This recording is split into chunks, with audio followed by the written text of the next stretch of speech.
Cruise drugs case का जिक्र करेंगे क्योंकि इसमें फंसे आर्यन खान की जमानत अर्जी पर अब से थोड़ी ही देर में बॉम्बे हाईकोर्ट में सुनवाई होने वाली है। मुकुल रोहतगी आर्यन केस की पैरवी करने के लिए बॉम्बे हाईकोर्ट पहुंच भी गए हैं। आर्यन पिछले 19 दिनों से मुंबई की ऑथर रोड जेल में बंद है। सेशन कोर्ट से जमानत नहीं मिलने के बाद आर्यन खान के वकील ने बॉम्बे हाईकोर्ट का रुख किया था और जमानत अर्जी दाखिल की थी। उसी अर्जी पर आज सुनवाई होगी। अब से कुछ ही देर में ये सुनवाई यहां पर देखने को मिलेगी और नजरें टिकी हुई हैं कि 19 दिन से बंद जेल में आर्यन खान को जमानत मिलती है या फिर अभी उन्हें जेल की सलाखों के पीछे और वक्त यहां पर गुजारना होगा। तो इस जमानत की पूरी पैरवी जो है की जा रही है रोहतगी के जरिए और जाहिर सी बात है कोशिश यही है उनकी कि जमानत जो है यहां पर आर्यन खान को मिल सके। लेकिन जिस तरह से एनसीबी की तरफ से यह कहा गया है कि अगर जमानत दी गई तो आशंका है कि सबूतों के साथ छेड़खानी हो सकती है, जांच जो है इससे प्रभावित करने की कोशिश हो सकती है। तो सवाल यही है कि आर्यन खान को जमानत लेकर आज क्या कुछ तस्वीर यहां पर नजर आती है, जमानत होती है या फिर जेल की सलाखों के पीछे अभी कुछ और वक्त यहां पर आर्यन खान को गुजारना होगा। नजरें इसी पर टिकी हुई हैं। बस कुछ ही देर में ये पूरी तस्वीर सामने आएगी जब कानूनी प्रक्रिया के तहत ये तस्वीर साफ हो जाएगी कि फिलहाल इस पूरे मामले को लेकर क्या कुछ आज आर्यन खान को लेकर फैसला होता है, उनकी जमानत को लेकर।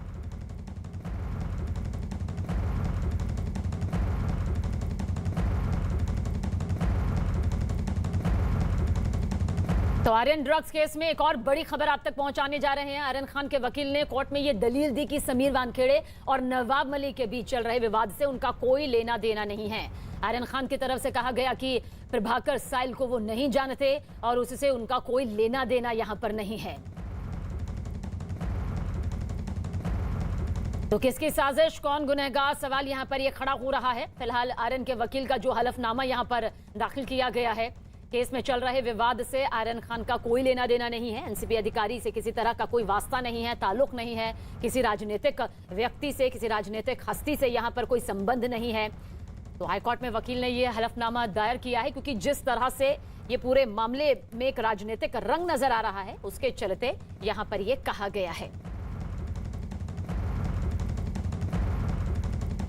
तो ड्रग्स केस से जुड़ी एक और बड़ी खबर आप तक पहुंचाने जा रहे हैं। न्यूज़ 18 के आशीष सिंह की रिपोर्ट है कि एनसीबी ने बॉम्बे हाईकोर्ट में अपना जवाब दाखिल किया जिसमें एनसीबी ने कोर्ट से आर्यन खान को जमानत नहीं देने की अपील की है। दरअसल अपने जवाब में एनसीबी की तरफ से यह दलील दी गई कि अगर आर्यन जेल से बाहर आते हैं तो वो जांच को प्रभावित कर सकते हैं।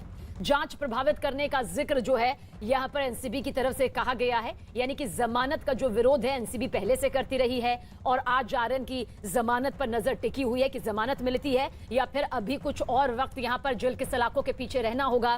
दलील यहां पर जो दी जा रही है एनसीबी की तरफ से वो ये कि अगर आर्यन खान को जमानत मिलती है तो इससे जांच प्रभावित हो सकती है, जो सबूत है उनके साथ छेड़खानी यहां पर हो सकती है।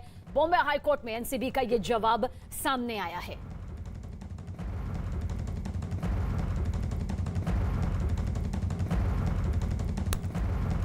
और हमारे दो सहयोगी इस वक्त ज्यादा जानकारी के लिए हमारे साथ मौजूद है। विवेक हमारे साथ मौजूद है, साथ ही हमारे सहयोगी आनंद भी हमारे साथ में है। लेकिन सबसे पहले विवेक आपके पास आएंगे।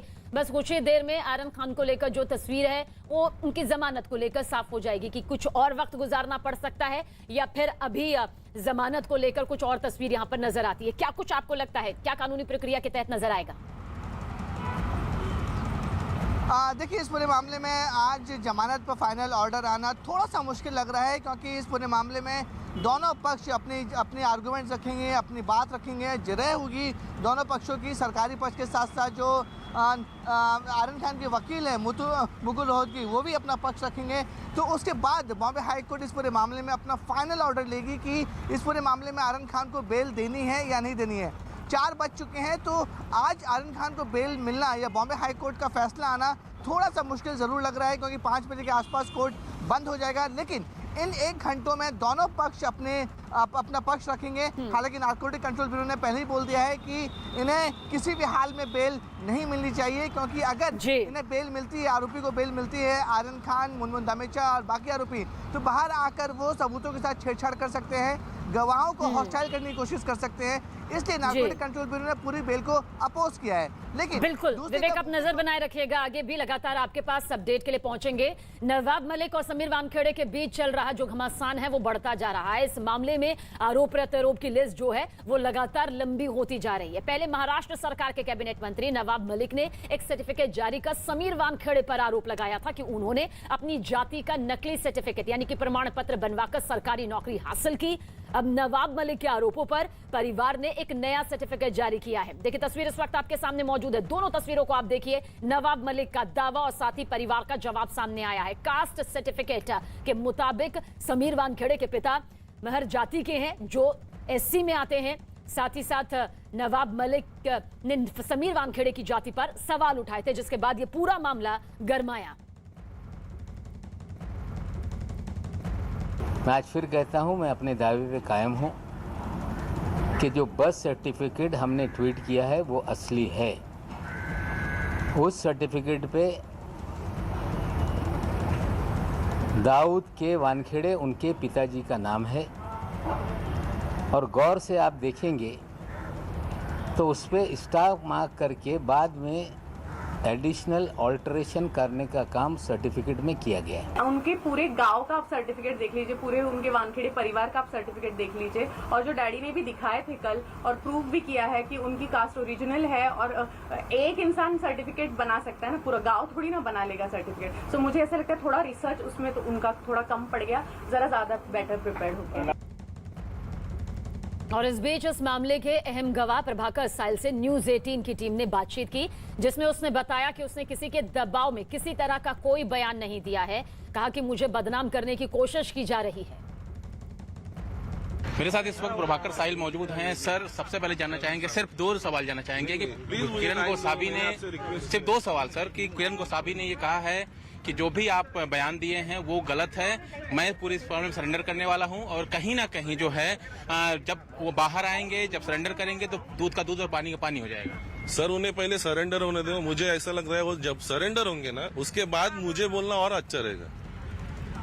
लेकिन एनसीबी का भी कहना है कि जो आरोप आप लगा रहे हैं ये गलत है, और आपको अगर कुछ बोलना ही है तो कोर्ट में बोलिए। मैंने जो आंख से देखा है, जो आंख से सुना है, वहाँ पर मैं मौजूद था, उसका वीडियो भी आपने शायद देखा रहेगा टीवी पे, तो इससे और ज्यादा मैं क्या बोल सकता हूँ। आपके ऊपर आरोप ये लगाया गया है कि जो आपने नोटरी बनवाया, जो एफिडेविट बनवाया जो है, सर वही जानना चाहते हैं आपसे कि जो आरोप आपके ऊपर लग रहे हैं, जो आपने नोटरी बनवाया वो नेताओं के दबाव में बनवाया है। और नेताओं में दबाव में नहीं बनवाया है, मैंने पहले भी डिक्लेयर किया था, स्वाभिमानी रिपब्लिकन पार्टी के जो संस्थापक है मैं उनकी छत्र छाया में आया। मैंने मेरे पूरे जितने मेरे पास सबूत थे, डिटेल थे, वीडियो थे, मैंने उन्होंने भी उनसे जांच की। उसके बाद उन्होंने बोला मैं मेरा एडवोकेट देता हूँ तुझे, तू उनके थ्रू जा। उन्होंने आज अपने तरफ से उनका एडवोकेट मुझे दिया है। तो आगे मुझे 6 बजे तक का टाइमिंग दो, डीसीपी का कॉल है, मुझे एमआरए जाना है, इंक्वायरी होने। अगला कदम क्या होगा ये मैं जानना चाहूंगा। 6 बजे सारे सवाल का जवाब देता हूँ, मेरे एडवोकेट आएंगे, सारे मोबाइल का सब उनके पास है। और हमारे सहयोगी आनंद तिवारी इस वक्त हमारे साथ मौजूद है। आनंद, क्या कुछ कहा जा सकता है? अब ये तो कह दिया गया है प्रभाकर साइल की तरफ से किसी तरह का कोई दबाव नहीं, जो उन्होंने कहा है वो तथ्यों के आधार पर कहा है, लेकिन बहुत बड़े खुलासे का वो जिक्र करते हुए नजर आए। किस तरह का ये खुलासा हो सकता है और क्या कुछ अब माना जाए? देखिए, सोशल मीडिया पे आप चाहे कुछ भी पोस्ट करें, जो जांच अधिकारी है उनका सीधे तौर पे कहना है कि जो एक जांच है, जो एक सेंट्रल एजेंसी की जांच है, जब वो पूरी हो जाएगी उसके बाद ये तय हो पाएगा कि आरोप कितने सही थे। यही वजह है कि दिल्ली से एक टीम जो है कल मुंबई पहुंचेगी, जिसमें 2 सुपरिटेंडेंट होंगे और खुद जो डीडीजी एनआर हैं ज्ञानेश्वर सिंह, जो चीफ विजिलेंस ऑफिसर हैं, कयास लगाए जा रहे हैं कि वो भी कल मुंबई जा सकते हैं। लेकिन यहाँ सवाल ये खड़ा हो गया है, जिस तरह से समीर वानखेड़े जब जैसे यहाँ से निकले तो उन्होंने न्यूज 18 को बोला कि वो आज दिल्ली रुकेंगे। इसके सीधे तौर पे मायने हैं कि अगर समीर वानखेड़े आज दिल्ली रुकते हैं तो कल क्या विजिलेंस जांच उनसे दिल्ली में ही होगी और क्या उसके बाद वो मुंबई का रुख करेंगे, ये बड़ा सवाल है। और आज क्योंकि एक ऑफिशियल मीटिंग थी उसके लिए वो आए थे, और सुबह ही हमने ये बताया था कि जो सीनियर ऑफिसर है एनसीबी के, उन्होंने साफ कर दिया था कि आज किसी तरह की कोई पूछताछ समीर वानखेड़े से नहीं होगी। जो आरोप लगे उस पर कल, यानी कि जो आने वाला कल है, कल से विजिलेंस की जांच शुरू होगी। तो कल काफी महत्वपूर्ण दिन होगा, न केवल दिल्ली के लिए बल्कि मुंबई के लिए भी, क्योंकि समीर वानखेड़े की पूरी टीम है जो लगातार ड्रग्स कनेक्शन मामले की जांच करी थी, वो मुंबई में इस समय मौजूद है। बड़ी खबर कोरोना से जुड़ी हुई। देश में कोरोना की दूसरी लहर खत्म हो चुकी है, लेकिन नई लहर का खतरा अभी टला नहीं है, क्योंकि पूरी दुनिया में तबाही मचाने वाले कोरोना के डेल्टा प्लस वेरिएंट के मामले में भारत में भी अब इसके मामले सामने आने लगे हैं। न्यूज 18 के रवि सिंह के मुताबिक सरकारी एजेंसियों ने डेल्टा प्लस वेरिएंट के मामले भारत के 2 राज्यों से मिलने की पुष्टि भी कर दी है। इनमें से एक है मध्य प्रदेश तो दूसरा है महाराष्ट्र। दोनों ही राज्यों में कोरोना वायरस का नया वेरिएंट AY 4.2 मिलने की बात सामने आई है। सरकारी एजेंसियों का मानना है कि डेल्टा प्लस वेरिएंट के भी 20 से 25 वेरिएंट अब तक बन चुके हैं और AY 4.2 इन्हीं में से एक है। हालांकि सरकार लगातार इस वेरिएंट पर नजर रख रही है और इसकी निगरानी की जा रही है, लेकिन माना जा रहा है कि कोरोना का ये नया वेरिएंट करीब 10% ज्यादा तेजी से फैलने वाला है। सरकारी एजेंसियां अब फिर लोगों से ज्यादा सतर्कता बरतने की अपील कर रही है ताकि नए वेरिएंट के फैलने को रोका जा सके।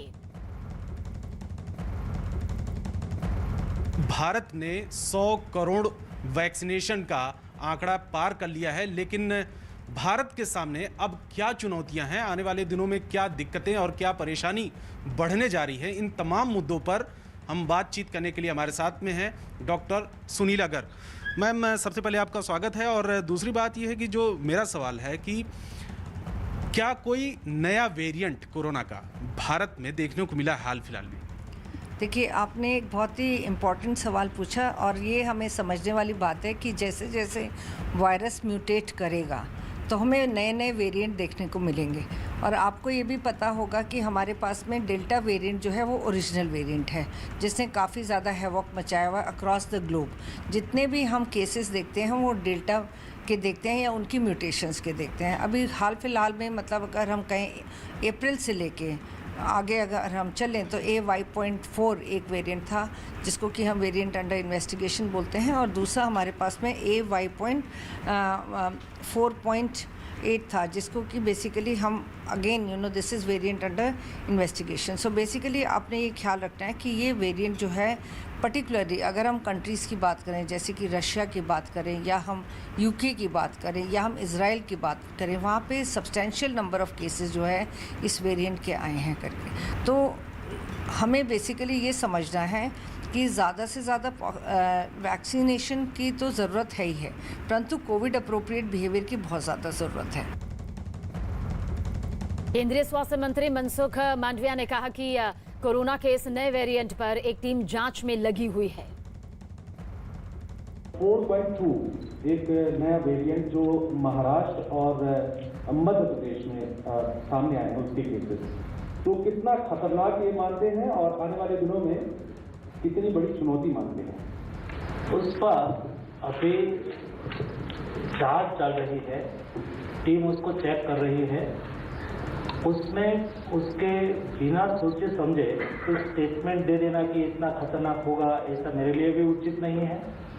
और उसको एक बार, क्योंकि वेरिएंट बार बार बदलता रहता है, कौन सा वेरिएंट किस टाइप का वेरिएंट है, किसकी घातकता है, ये ICMR और NCDC के लोग साथ में मिलकर उसकी डिटेल स्टडी करते हैं और उसके आधार पर वो लोग निर्णय करते हैं। और पिछले 24 घंटे की बात करें तो देश भर में कोरोना के कुल 12,428 मामले सामने आए। अच्छी बात यह है कि कोरोना के जितने मरीज मिले उससे कहीं ज्यादा मरीज ठीक होकर अपने घर लौट गए। पिछले 24 घंटे में 15,991 मरीज ठीक हुए, जबकि 356 लोगों को अपनी जान कोरोना की वजह से गंवानी पड़ी है। यानी अभी भी सतर्कता और सावधानी बेहद जरूरी। तो देश भर में कोरोना के मामले देखिए आपको बता रहे हैं, पिछले 24 घंटे का जिक्र करें तो 15,991 मरीज ठीक हुए हैं। वहीं पर 24 घंटे में हम आपको बता रहे हैं किस तरह से 5 राज्यों के कोरोना केस का जिक्र अगर यहां पर हम करें तो पिछले 24 घंटे में 6,664 जो मरीज सामने आए हैं। वहीं पर मरने वालों की जो तादाद है तमिलनाडु में 14 है।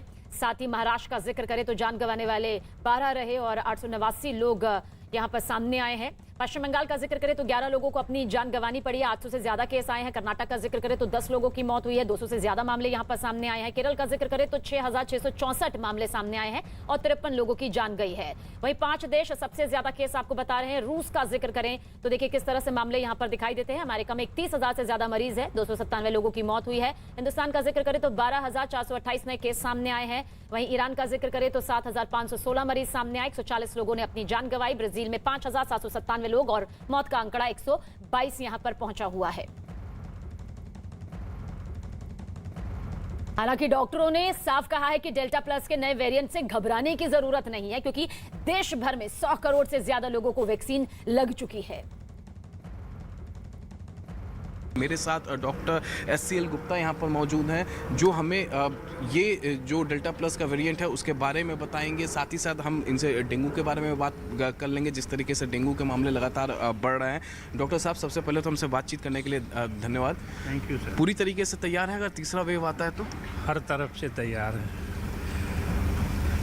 दूसरे वेव में जितनी सीख दी है, सिर्फ हमें ही नहीं पूरे देश को, और अब हम सक्षम हैं, सेल्फ सफिशिएंट हैं। अब हमें डिपेंडेंसी नहीं है। अगर कोई थर्ड वेव फोर्थ वेव आनी है तो हम अपनी पूरी क्षमता के साथ मैनेज करेंगे। आपको क्या लगता है, त्योहारों का मौसम है, थर्ड वेव फोर्थ वेव आने की कहीं से गुंजाइश आपको लगती है? दशहरा बीत चुका है, दिवाली सामने है, दिवाली के बाद काली पूजा, तमाम पूजा जो है, उसके बाद क्रिसमस आ जाएगा 25 दिसंबर को। तो क्या लगता है आपको, संभावना आपको कहीं से लगती है, आशंका लगती है? देखिए, हमें सावधान रहना है।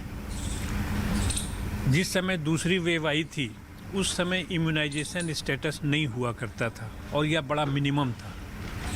आज पूरे देश में 100 करोड़ वैक्सीनेशन दिए जा चुके हैं और उसमें 30% पॉपुलेशन ऐसी है जिनको दोनों डोज दी जा चुकी है। एक डोज वैक्सीनेशन के बाद जब हम सोचते हैं तो हम कहते हैं कि हमारी बीमारी 80% तक रुक चुकी है। ऐसे में ये कहना कि थर्ड वेव आएगी या नहीं आएगी ज़रा डिफ़िकल्ट होता है।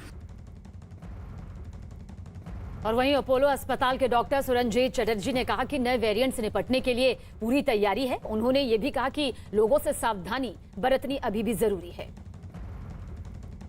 जानी बात है कि वायरस म्यूटेट करते ही हैं, क्योंकि उनको सरवाइव करना है। जब भी म्यूटेंट्स आएंगे हम लोगों को केयरफुल रहना ही पड़ेगा, क्योंकि ये जो वैक्सीनेशन जो है ऑब्वियसली एक टाइप ऑफ वेरिएंट को, एक टाइप ऑफ वायरस को प्रोटेक्ट करती है। ऑल्दो प्रोटेक्शन इन वैक्सीन से तो भी होता है, बट मे बी उतनी ही इफेक्टिवनेस नहीं रहती है। फेस्टिवल्स ख़त्म होंगे उसके बाद का टाइम बहुत क्रूशियल है, बिकॉज अगर वेव आया तो उस टाइम पे आ सकता है। वी आर वेल इक्विप्ड, हम लोग का काफ़ी अच्छा एक्सपोजर है, पर तो भी अगर नंबर्स बहुत ज़्यादा हो गए तो फिर health care system again under strain आ जाएगी।